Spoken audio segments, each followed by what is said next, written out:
You're listening to China Plus Radio, connecting you with China and the world.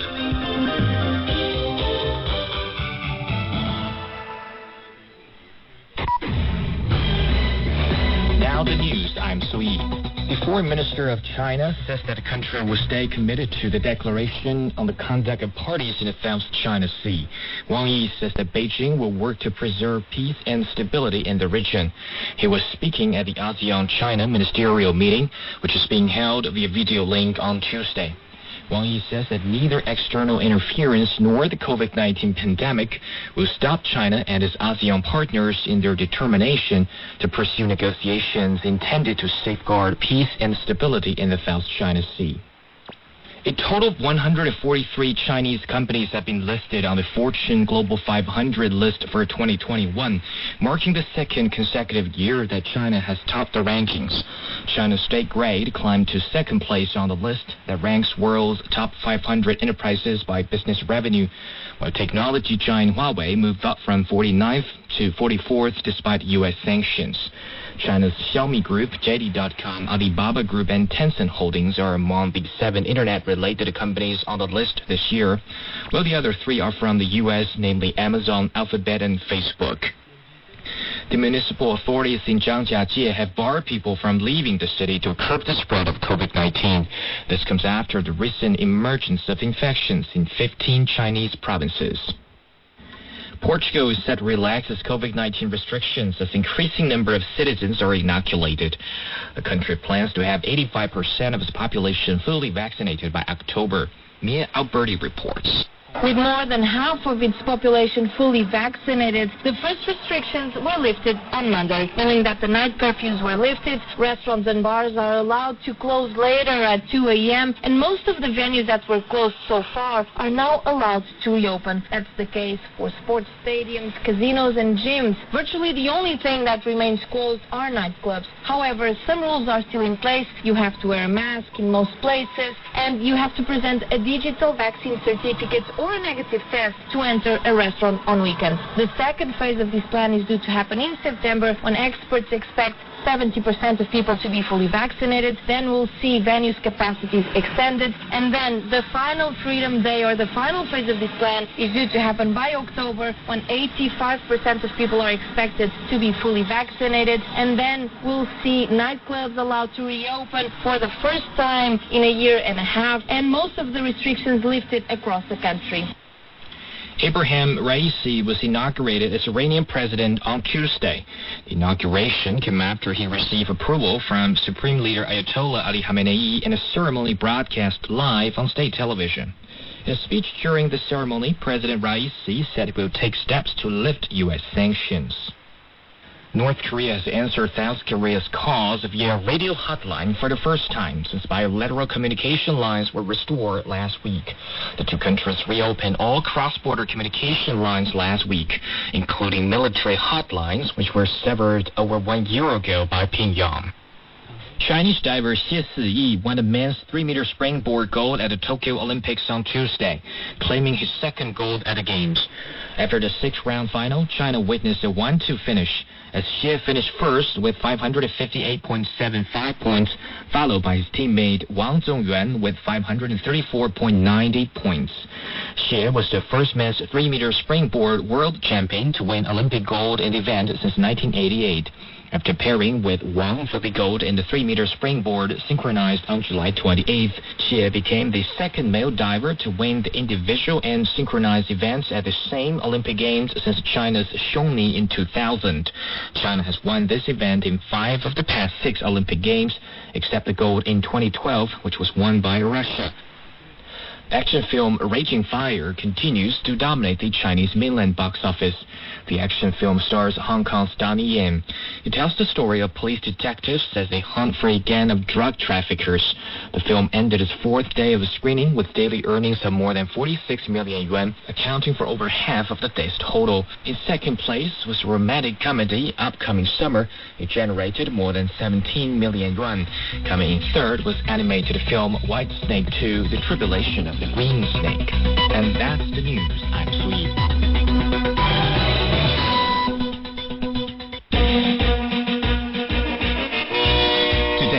provide you with in-depth news and expert analysis, tell you the whole story and the bigger picture. Bring you the news you want to know, only on Today. U.S. Secretary of State kicks off his intensive schedule with ASEAN nations. With the end of a federal eviction moratorium, U.S. renters are left homeless, and images of Chinese athletes in Tokyo break stereotypes. You're listening to World Today, a news program with a different perspective. I'm Anna in Beijing. To listen to this episode again or to catch up on previous episodes, you can download our podcast by searching World Today.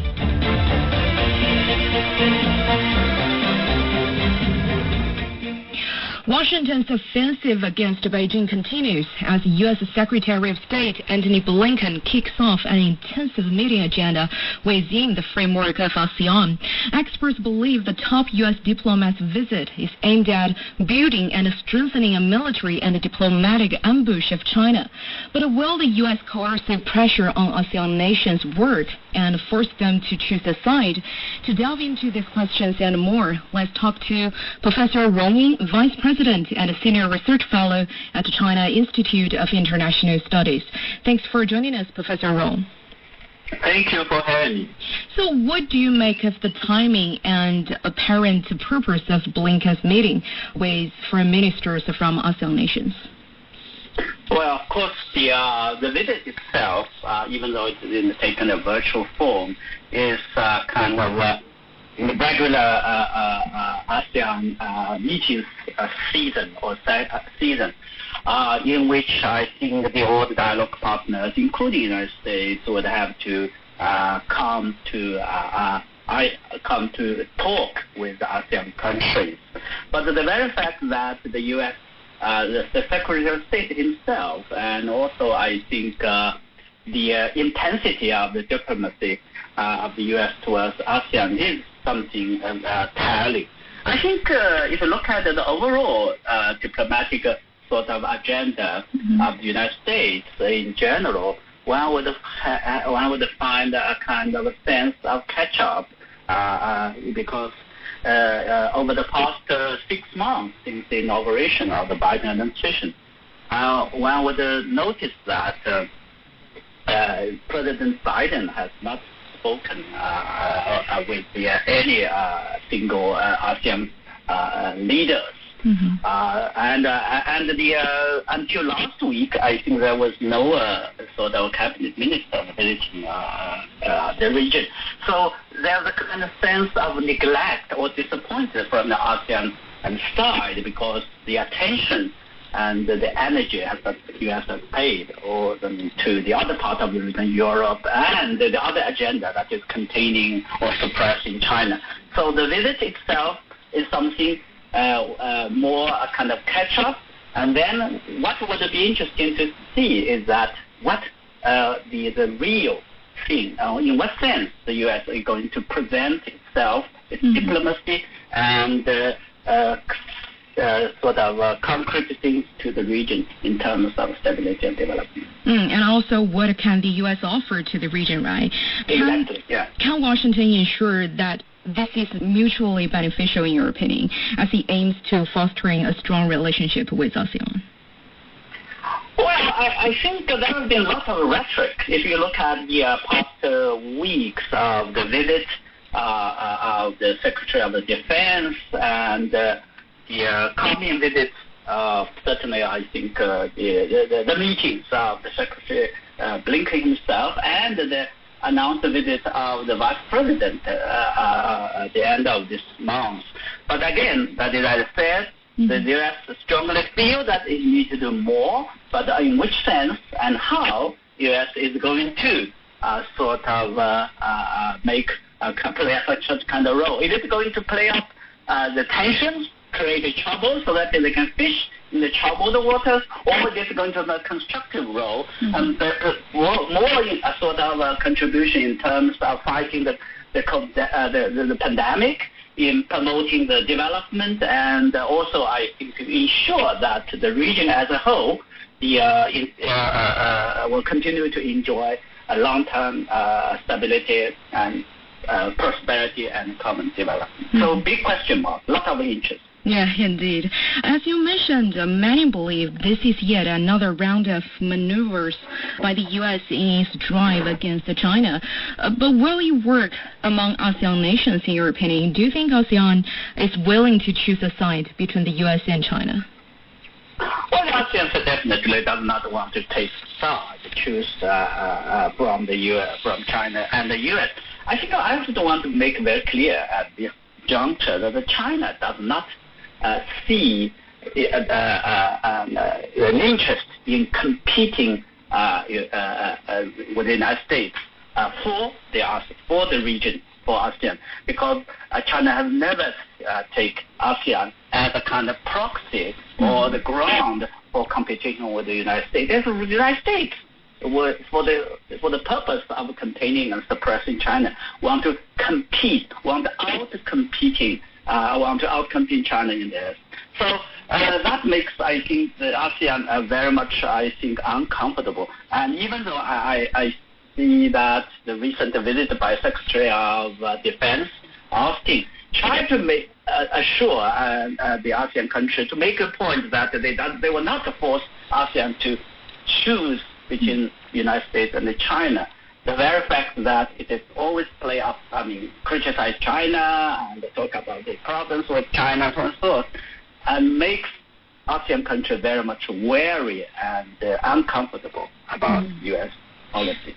It also has been reported Blinken will meet with his counterparts from the ASEAN region every day this week as part of the Biden administration's emerging focus on influencing developments in the Indo-Pacific region. What's your take on Biden's Indo-Pacific strategy at this point? The Indo-Pacific strategy, I think, is a kind of replication of the Cold War mentality and the regression of and the demonstration of zero-sum game, which is totally against the trend of the time and the aspiration of the region as a whole for peace and stability. And by advocating or pursuing a kind of a sort of exclusive cliques that meant aimed at containing and suppressing China, I don't think they're going to have any applaud from the region.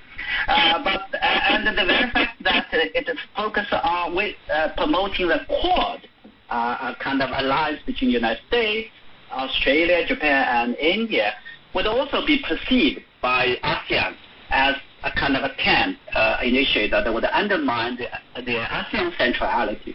So so I don't see there's a good sort of a market for that. And ASEAN made it very clear it has its own version of Indo-Pacific called Indo-Pacific Outlook, which emphasizes kind of inclusiveness, openness, and consultation and cooperation. But with such expectations from the United States, what kind of pressure and impact is the aggressive push by the U.S. likely to have on ASEAN nations and on stability in the region? Well, the United States, as I said, would continue to sell its version of vision or its initiative for the region. It will continue to provoke problems and continue to make a lot of rhetoric. For example, it has announced that it will provide a vaccine for the region, but it will never come true, and I suspect that it will come true in terms of delivery. And there are a lot of, I think, issues, particularly those related to China, and also the human rights issues, democracy promotion issues, which I think ASEAN countries always have a very suspicious and wary eyes on that. But because of the size, because of the weight of the United States, they would continue to put pressure, even not as a sort of explicitly or openly as the previous administration on ASEAN. So ASEAN has a lot of diplomats to do to resist or to manage the pressure from the U.S. On these issues. Mm-hmm. Chinese Foreign Minister Wang Yi will also be attending the Foreign Ministers' Conference. What can we expect from him? And what do you make of China's role in the region, especially on issues like the South China Sea? Well, I think China has made it very clear. The spokesperson has made it clear. I mean, the kind of a 3-4 issue agenda for State Councilor and the Foreign Minister Wang Yi saw the meetings with the ASEAN countries and others. Namely, it would be focusing on continued cooperation on counterterrorism. So China has a very good initiative to working together with ASEAN to build up a kind of regional vaccine manufacturing distribution centers and so on and so forth. And also in terms of promoting economic recoveries and others, and the sustainable development. And last but not least, I think the promoting of the true multilateralism. So on the question of the South China Sea, again, I think China made it very clear, ASEAN and China are good neighbors, so may have problems, but the process of negotiations on COC, the Code of Town, is going on. So China will continue to work with ASEAN countries for the conclusion of a kind of agreement that would help stabilize the region and manage the disputes between China and the claimant states of ASEAN. So this is a right and policy and the right initiative, and it has been very good, approved, that they're being workable and they're being welcomed by ASEAN countries as a whole. Speaking of China-U.S. relations, last month, Chinese Vice Foreign Minister Xie Feng, he warned U.S. Deputy Secretary of State Wendy Sherman, cooperation on matters such as climate change are unlikely to happen if the U.S. continues to bash China on fabricated issues. In light of this, how willing are the two sides to work together and tackle these challenges? Climate change and other global issues like the fighting the pandemic and counterterrorism, NPT, non-proliferation issues are global issues in which I think China and the United States and other countries will all share the interest. And China has played a very constructive role and have already played worked closely with the other countries, the international community, including the United States. But the very fact that the point I think the Chinese are trying to make is that the U.S. should not count on sort of a kind of cooperation where the terms were determined by the United States, and in the meantime, China continued sort of making attempt to contain or suppress in China. As the English saying goes, you cannot have the cake and eat it. So it will have to work with China and through a proper favorable atmosphere. And China, with or without the United States, will continue to play a constructive role in managing and resolving these global issues. So this is something I think is the responsibility of China as a rising power, and this is something I think China serves China's interest, but it has to be sort of between U.S. and China. It has to be cooperate on the terms that are agreeable to the side, not determined by the United States itself. Thank you, Professor Rong. That's Professor Rong Ying, Vice President and Senior Research Fellow at China Institute of International Studies.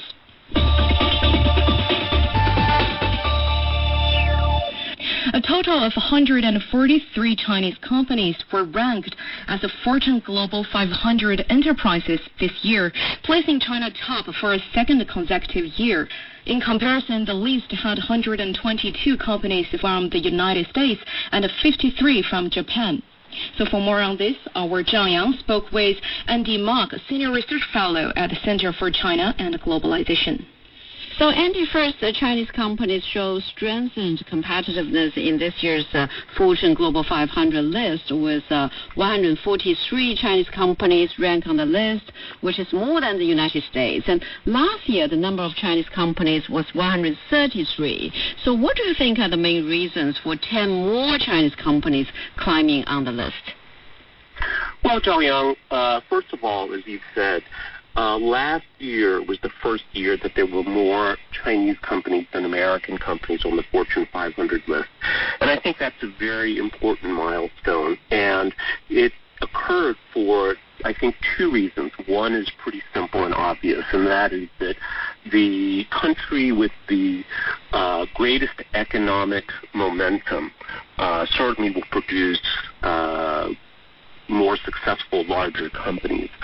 But I think the other reason is a little bit more subtle, and that's that we can see it's not just that China, because of its large population and its large economy, has produced the biggest number of Fortune 500 companies, but it's also the quality of the governance as well. And this leads me to my next point, which is part of your question, is this year's Fortune 500 ranking. And we all know that because of COVID-19, which has dealt a tremendous shock to the global economy, as well as upended the lives of many people around the world, really has been an enormous challenge. And I think this has shown the resilience of the Chinese economy, which is, of course, driven by the Chinese system of governance, and also the companies in China as a result also. And that's, I think, the main reason why we've seen this change in this year's Fortune 500 ranking. And China's state grade climbed to second on the list, while the tech giant Huawei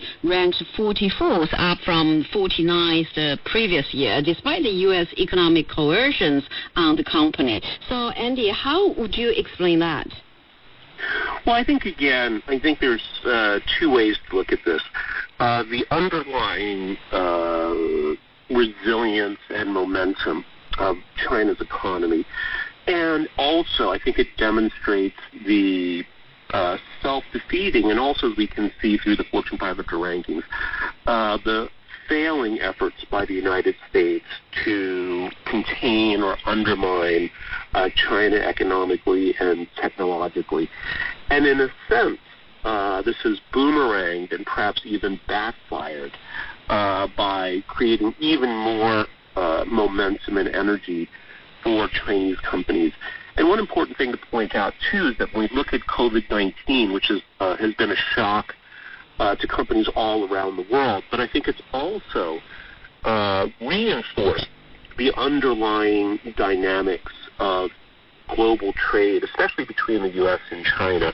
Because what we've seen is that during the pandemic, reliance on Chinese products has actually increased as many Americans were forced to stay at home and looked at things like upgrading their homes, becoming more productive from working online, that this actually caused an increase in trade between the U.S. and China. So again, I think it shows the underlying secular growth trends as well as the self-defeating policies of the U.S. when it comes to trying to contain China. And talking about Huawei, why do you think are tech companies being increasingly connected with the global politics?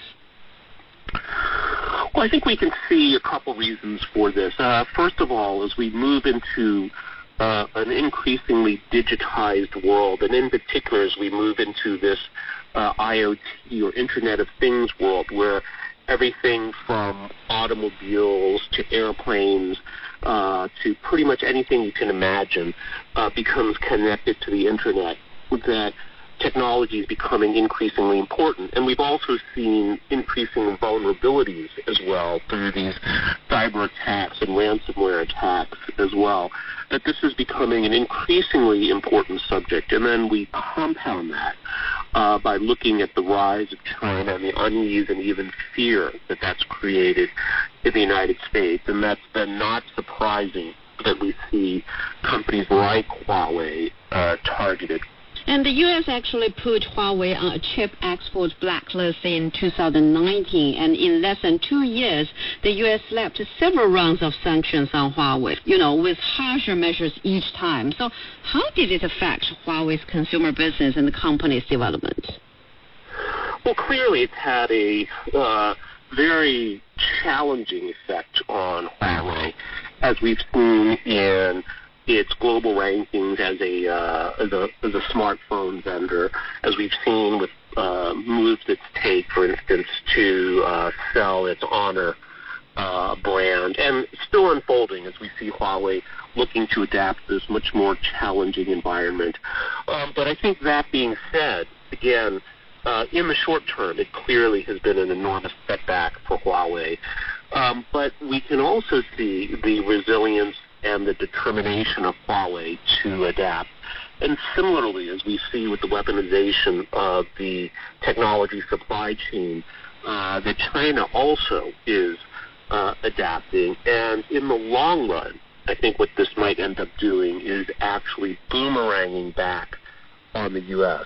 and hurting its national competitiveness from a technological perspective, as well as undermining some of its current technology leaders like the Intels, the Qualcomms, the NVIDIAs. So, again, I think the short term, it's been a challenge for Huawei, clearly. I think the longer term, if we look at the track record of a company like Huawei and some of the recent moves they've made to adapt, that this may turn out to backfire. And China's Xiaomi, JD.com, Alibaba, and Tencent are among the 7 internet-related companies on the list this year, while the other 3 are from the U.S., namely Amazon, Alphabet, and Facebook. And it seems that innovation is the secret weapon of these big internet companies. So what's your assessment of these Chinese tech companies and their innovation capability? Well, certainly we've seen enormous success in this sector. But I would say that this might be a lagging indicator as well. So what do I mean by that? So first of all, of course, these companies, Chinese and American ones, have generated enormous revenues and enormous profits and have very powerful market positions. But we also are seeing in China the recognition that these types of consumer-facing technology companies may not be the end-all and be-all of a healthy economy, and that, in fact, a focus on what we can think of as perhaps hard technology, manufacturing, and I go back to the Internet of Things, may be just as important and maybe even more important for the future prosperity and security of a country.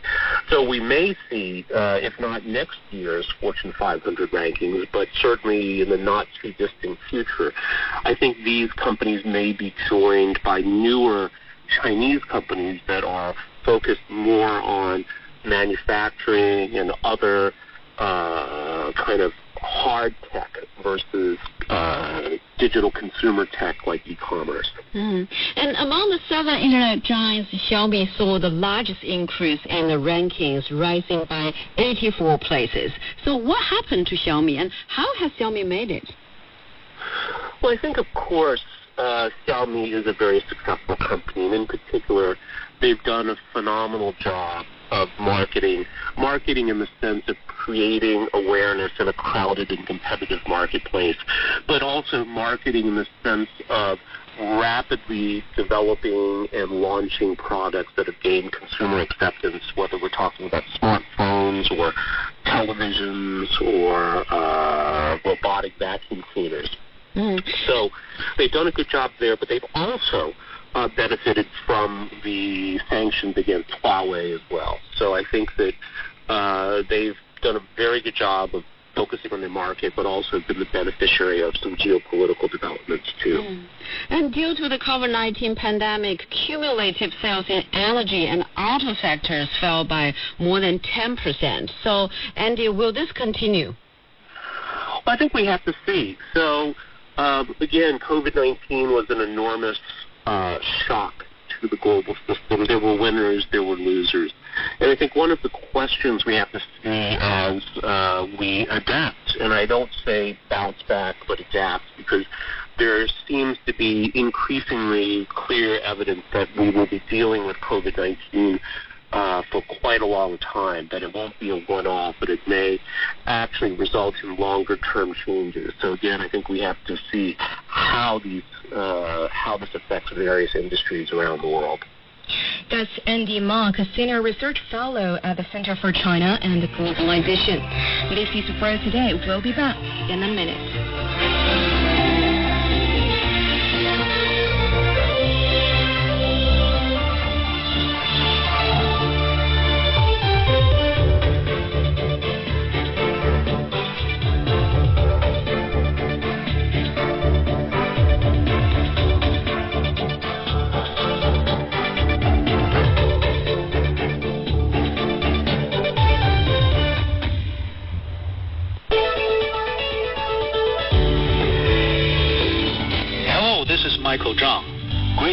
Los Angeles of the Golden State of California.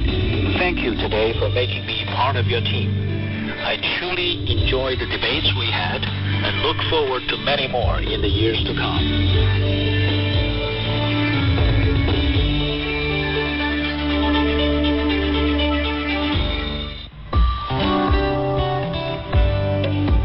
Hello, I'm Gloria Sid, First Secretary of the Embassy of Chile to China. It's been an honor taking part on your show and telling you about the relationship between Chile and China. Wishing you all the best.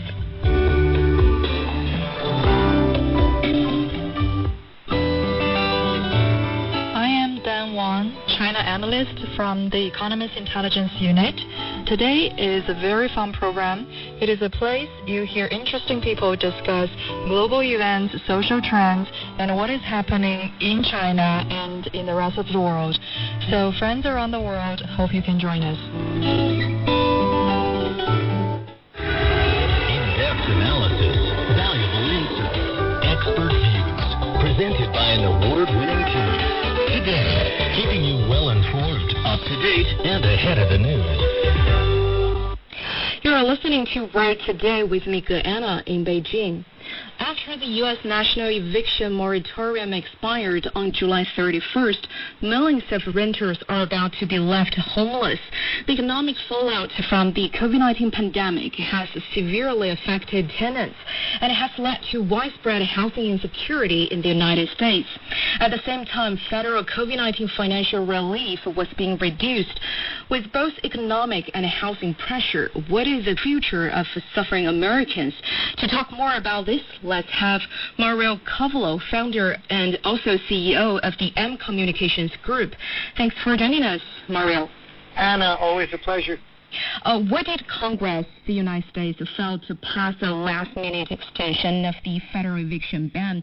As we know, the COVID-19 pandemic and a U.S. economic downturn has encouraged these emergency policy measures, right, to keep people at least have a roof on their head. But none of those challenges are solved, right? Well, you're bringing up the exact point, which is to say that, it is the government's responsibility to a degree to help solve society's problems, and that's not 100% the case, is it? I mean, I think that I've been through many difficult times in my life.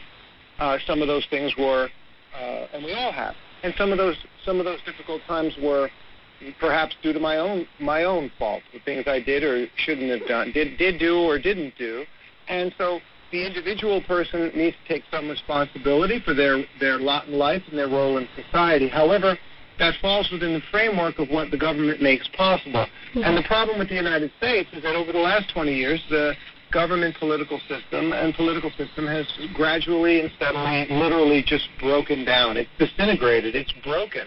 I'm not the first person to say that. And so because it's broken, and why is it broken? Primarily because rich people who are politicians are now acting 100% irresponsibly. In the extreme, I think they should all be thrown out of office. They're simply not doing their jobs for which they were elected to do. I'll leave it at that and let you go to the next question. Now, what do American tenants now face without any law protecting them against the background of COVID-19 pandemic? What are the consequences of an eviction? Well, the consequences of eviction, it puts every person in the same situation. And the last place you want to be where you are having financial problems is a country that doesn't offer you a lot of support. And with the support coming to an end, then you have to look at the overall society and say, well, okay, now what do I do now? What are my options? And unfortunately, there's a big gap there. And again, that gap is for the citizens who are about to be evicted. What are the consequences? For many of them, they estimate well over, 2 million of them or so, they're literally right on the edge of homelessness, okay?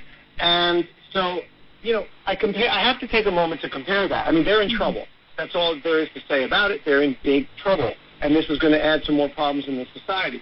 So there's nothing more I can say about that, but let me compare. You have to be in a society where if you are poor, if you are in a difficult situation, you need to be able to start over. So, for example, here in China, You know, and I'm here in Shenyang, and there's similar second-tier cities like Dalian, Chengdu, Chongqing, Qingdao, etc., where if you really have to rent a place for a couple $100 a month and split that with a couple of roommates, you can. It's reasonable. But this kind of option is not even available at all in the United States. At the same time, the money's come to an end, the eviction moratorium, it's the same thing as the money coming to an end. I have to say, it's a very confusing time and a difficult time. Long before the COVID-19 pandemic, evictions have already reached crisis proportions in the United States, right? According to some studies, in 2016, property owners filed 3.7 million eviction cases. The annual number of cases filed stayed relatively stable since 2000. So despite being the richest country in the world, why does the U.S. have such a high number of homeless? What do you make of the root causes of this problem? Sure. And, well, the root causes are because the United States has transformed from the wonderful place that it was during post-World War II, the 50s, 60s, 70s, and 80s. That was America's beautiful time on planet Earth. They raised up the most successful and amazing, wonderful middle class that I was a part of. They also did tremendous help all across the world. But something malevolent began in the 80s and into the 90s and through the 2000s, where the country went into this radical shift. Number one, there's been globally a imperialist and hegemonic trend where they are continued colonializing, right, other countries with war. Right, millions of people have died along the way in the Middle East and Latin America. So this is where, we could say probably around $5 trillion went to military. That was excess beyond what was necessary. Because it's good that there's an American military all over the world. They do keep the world a safe place. I give them credit for that. But they've gone way over the line, right? We're saying Chinese guofala. So there's $5 trillion that could have gone to help the society. So there's part of the answer. Some analysts say the eviction crisis is a tipping point for U.S. capitalism, arguing that existing class relations feel so unjust. And as you mentioned, the rich lawmakers couldn't be careless on the suffering class. How do you view this point? Well, this is the point. I'm sorry to say it. In the end, the rule here is to look at the situation and identify what's gone wrong. And what's gone wrong is that the lawmakers care more about Elon Musk to be able to be worth, $100 billion plus than Jeff Bezos to be able to be worth $200 billion. They think that's okay. For that one person to be able to be worth $200 billion, well, that's capitalism. Mm-hmm. That's Western capitalism. If you can do that, it should be allowed. But at the same time, they say, well, we're also going to allow 1 million people to be homeless. Now, people in China are poor, but nobody's homeless. There aren't people out sleeping on the street. So there's a breakdown, and the breakdown, again, to some degree, individual people are responsible for the quality of their lives and the decisions that they make. But to a greater degree, a far greater degree, which is not existing, not happening in the United States anymore, the government is responsible to create a society that's and support a society that's of the people, by the people, for the people. And I sound like I'm preaching, but the fact of the matter is I've been watching this for the last 20 years. They've turned the country into an oligarchy run for the wealthy and by the wealthy. A very interesting point last week I've heard over and over again and have been repeating. In China, the government tells the billionaires what to do. In America, the billionaires tell the government what to do.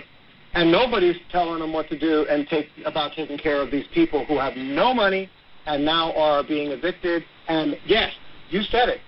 Government doesn't care. The people, they don't care. The congressmen don't care.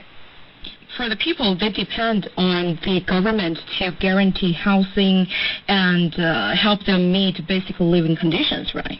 Well, it's more than that. Because let's talk about the generosity of the United States government. They've been paying unemployment, excess unemployment, $3,000 a month to millions of households across the country. So you could say they're being generous. But that's not the point. The point is that they allow the society economy to deteriorate to the point where they had to bail those people out. Why? Because they let all the money flow upward to the wealthy. Mm-hmm. So you see, so it's a rescue measure because they didn't take care of the society. It's their neglect in the first place that forced them to do these kinds of bailouts and eviction moratoriums because they let the society decline. And that's their responsibility in the first place. So on the surface, they say, "Oh no, we've given all this moratorium money, and we've given all of this special money to all these households. We are the government. We're wonderful." No, you caused the circumstances to cause all these problems in the first place. That's the real problem. At this point, with current bipartisan divide in the United States, can any sound solutions be formed in the near side? No, there aren't any solutions. Let me be very clear about this, okay?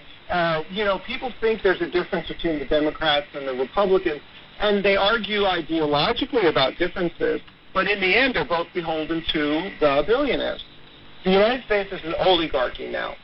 It's run by a small group of powerful people who control all the money, and that includes the Fed, right? The Federal Reserve Bank, which I want to remind everyone, because I don't want to sound too much like I'm just preaching, but this is all rooted in the fact. The Federal Reserve right now is supporting the billionaires and equities and shareholders to the tune of $120 billion in bond purchases per month. Now, I remember back when it was only 30 or 40 billion per month, back when after the 2008-9 financial crisis had occurred, and that was outrageous. It's now 4 times more. Now, where's the 120 billion per month going to the society, the people who need help? This is just crazy. Mm-hmm. Thank you very much, Mario, for your insights and time. That's Mario Cavallo, founder and CEO of M Communications Group. You're listening to Road Today. Stay with us. With the great efforts made by the staff, today become one of the great platforms for policy debate and information dissemination. And I wish today have an even brighter and greater tomorrow.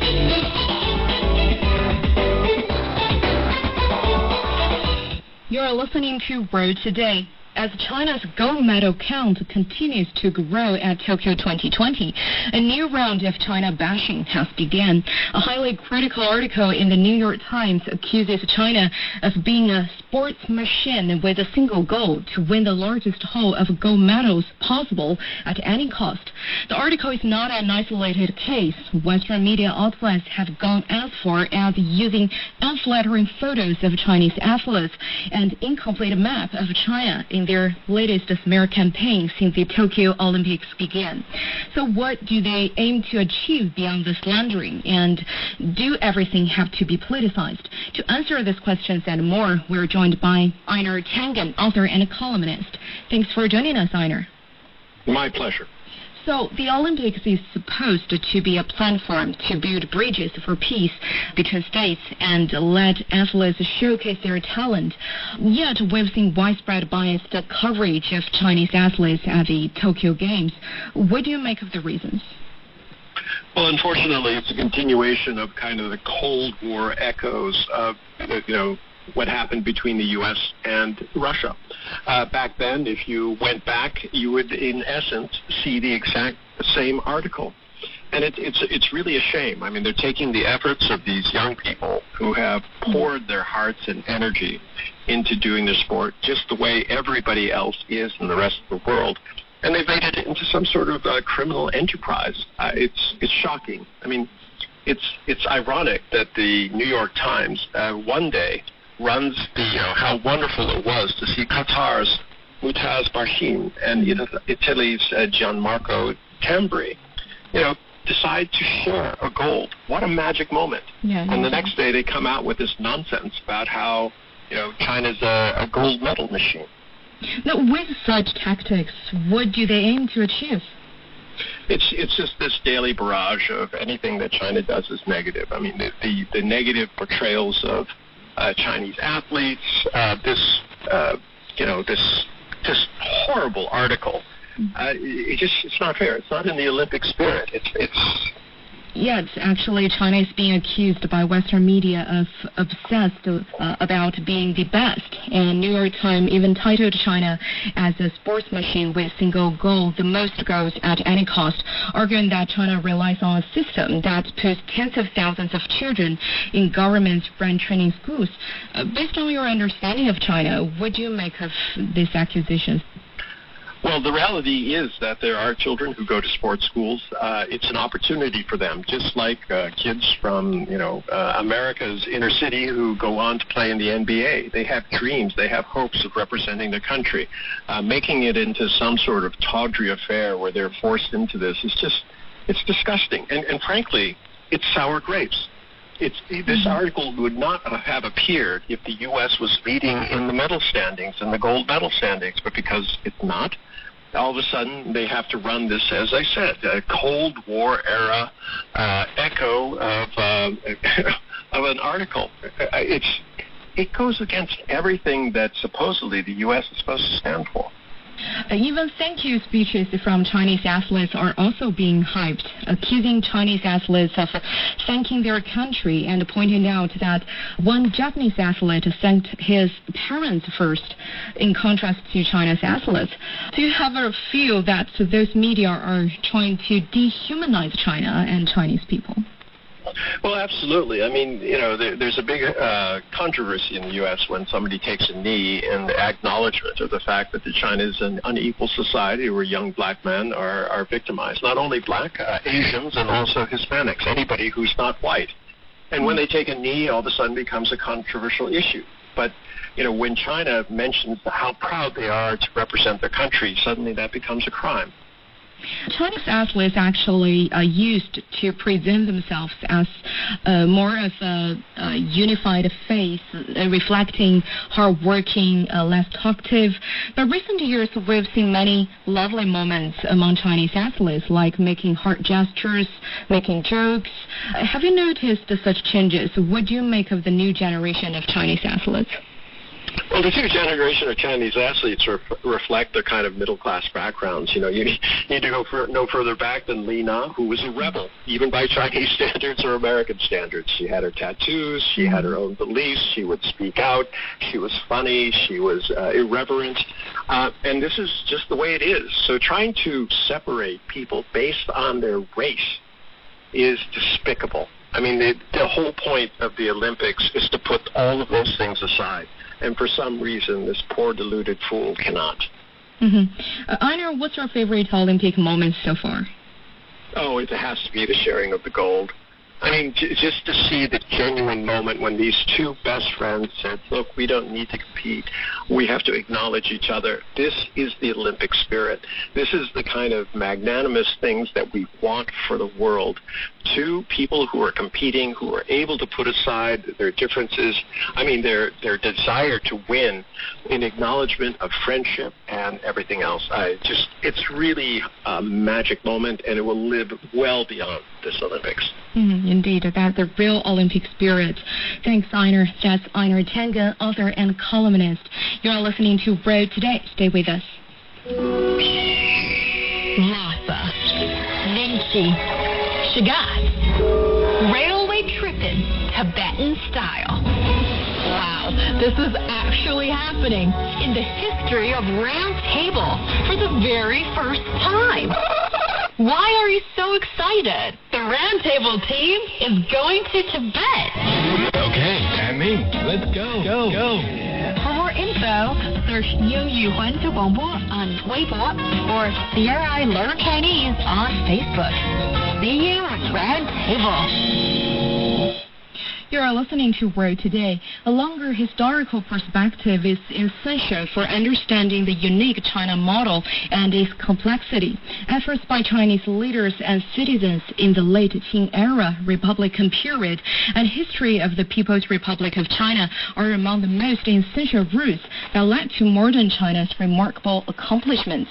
Professor William Kirby from Harvard University made the remarks during an interview with my colleague Wang Guan. Let's have a listen. In these days, people have been talking about China model. If you do a Google search of China model, chances are you will have billions of results in less under a second. Do you believe there is such a thing as China model? On the one hand, no, because the phrase in China is 中国特色的社会主义. And so if it's 特色, then it's for China alone. It's not for the rest of the world. It is a model, however, going back to Sun Yat-sen, he argued that China should have what he called a technocracy, what he once translated as a dictatorship of the engineers. Now, in some sense, this describes in part China's government in recent decades, in which almost every major leader has had an engineering background. Quite different than other countries. The Americans have been led mostly by lawyers, and only recently by a businessman. And one can argue which is more likely to be efficacious.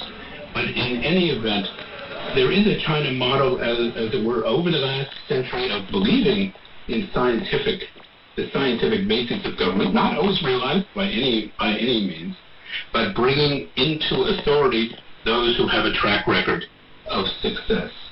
Now, is it an exportable model? Not easily, because it is a model that combines two international imports, Marxism and Leninism, that are not as widely shared even in their home countries of Germany and Russia as they are in China today. Last time we talked about this, you said to understand today's China and this complexity, it is not enough to have just a 70-year lens since of course, the communist revolution and the subsequent regime change. You said it's not enough even to look at the Chinese society through a 40-year lens since the reform and opening up. But a longer historical perspective is required. Can you elaborate? It's often said by journalists who study China today that almost everything attributable to China's great success in recent years is the 40-plus years of 改革开放. And of course that's very important. But if you look at the long run of history, China has been rising for well more than a century. Rising in terms of internal unity, rising in terms also of global influence.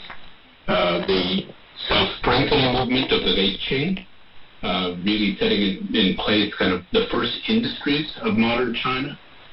The Republican Revolution, and the beginning of wholesale educational reform in the 20th century.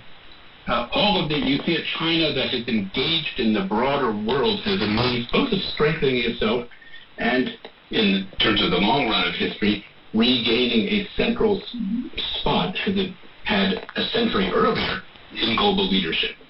So if you look, the China that we know today makes no sense without looking at the efforts of Chinese leaders and Chinese citizens in the Qing Republican period and, of course, in the history of the People's Republic.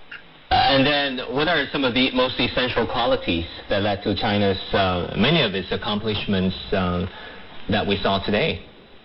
I think if we were to think of this is a year I know that you'll in China celebrating the 100th anniversary of the founding of the Chinese Communist Party. An equally important, in my view, anniversary, although much less known, is that it's the 100th anniversary of the publication of a little book by Sun Yat-sen, called The International Development of China. And in 1921, first published in English in London, and published in Chinese as 社业计划, Industrial Plan.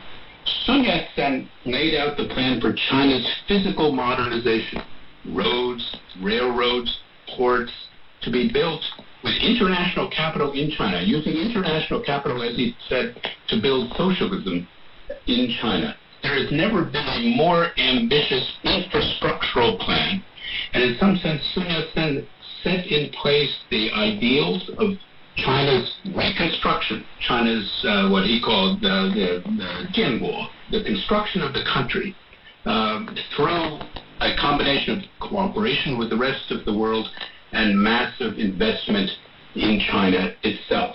And this was attempted during the nationalist period, and today we see it being accomplished in this period of the People's Republic. That was Professor William Kirby from Harvard University speaking with my colleague Wang Guan.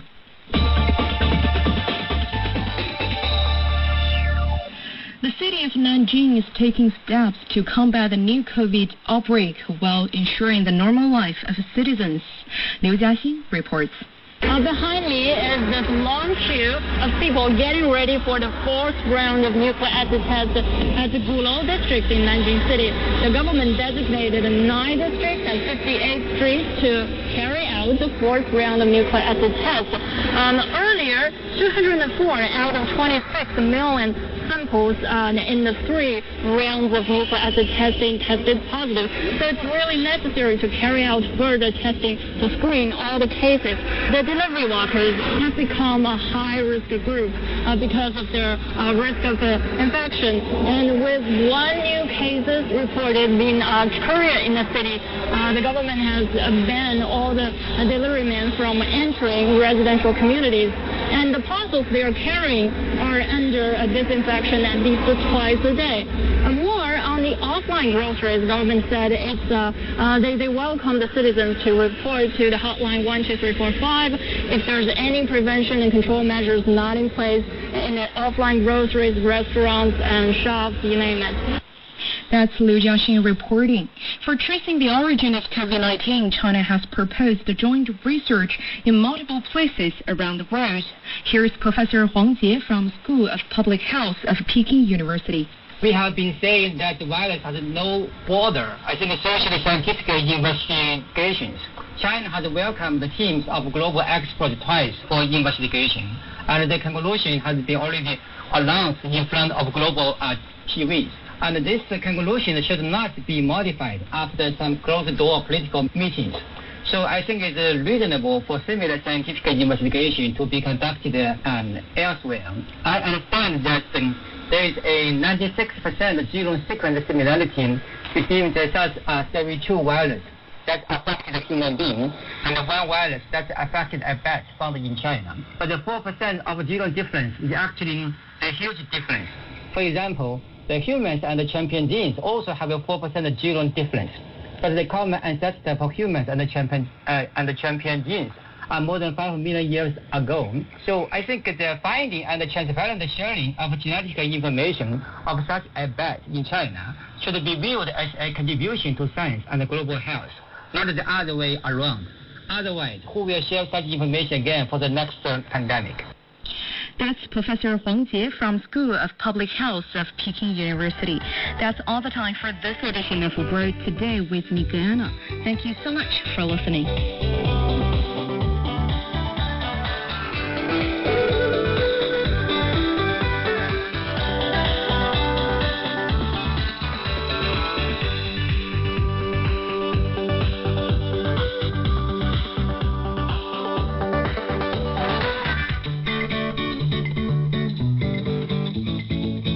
Everyone, this is Noon Ahmed Khan, journalist from Pakistan, currently based in Tsinghua University. World Today is an excellent initiative to discuss current affairs by including experts from across the globe. I've always enjoyed our thought-provoking discussions and wish the team even more success and impact in the future.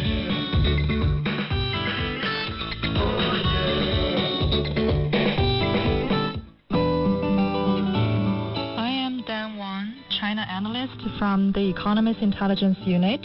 Today is a very fun program. It is a place you hear interesting people discuss global events, social trends, and what is happening in China and in the rest of the world. So friends around the world, hope you can join us.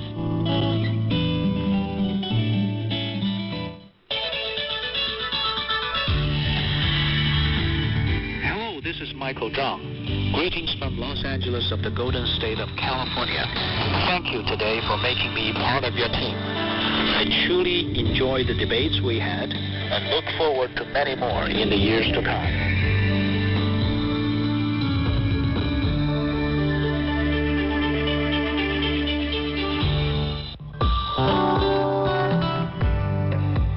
Hello, I'm Gloria Seed, First Secretary of the Embassy of Chile to China. It's been an honor taking part on your show and telling you about the relationship between Chile and China. Wishing you all the best.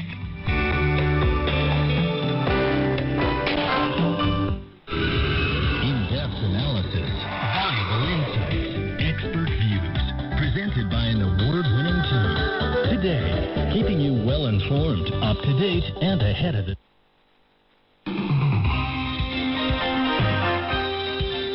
You're listening to China Plus Radio, connecting you with China and the world.